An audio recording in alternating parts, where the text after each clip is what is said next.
You're listening to an audio article by the Common Constitutionalist.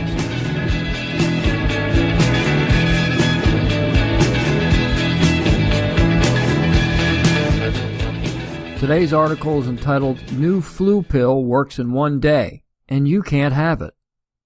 Many of us don't think much of the flu other than the warnings on commercials for various remedies that it's cold and flu season. It's never been thought of as a killer disease or affliction. However, the fact is that worldwide the flu has become an epidemic.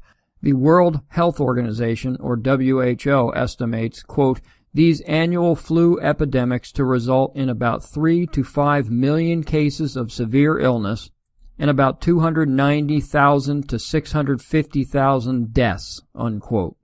Up to 650,000 deaths worldwide from an illness that until recently we put in the same class as the common cold.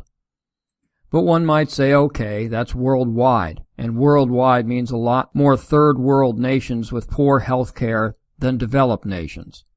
Yes, to some extent this is true, and it even skews the curve, as it were, but even here in America, influenza kills about 50,000 people per year. That's 137 Americans dying every day.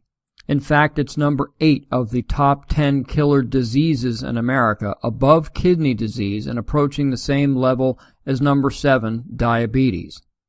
But fear not, for a Japanese pharmaceutical company, Shionogi & Company, has developed a drug that is capable of killing the flu virus in a single day. That's right, 1 pill, 1 day. Reports are that this breakthrough flu pill could be on the market within months in Japan. However, those of us suffering and dying from this latest outbreak of influenza here in the USA will have to wait until next year. Well, that makes no sense, you may say. It's not like this drug was developed in some hut in the backwater of Uganda or Afghanistan. Japan is an advanced nation, scientifically and medically on par with us.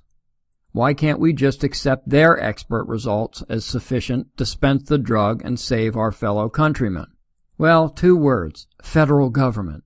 Our benevolent federal government, through the Food and Drug Administration, the FDA, will not allow such things.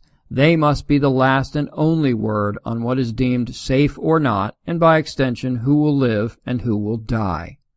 So within a few months, this remarkable new drug will rid those suffering in Japan of their symptoms in as little as a day, and our FDA will essentially tell our citizen sufferers to eat cake as they die of respiratory failure and pneumonia.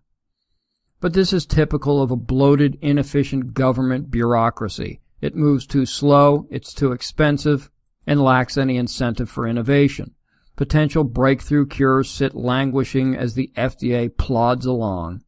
Several years ago, in 2011, Steve Forbes wrote of this very problem regarding the alarming decline of new antibiotics being developed.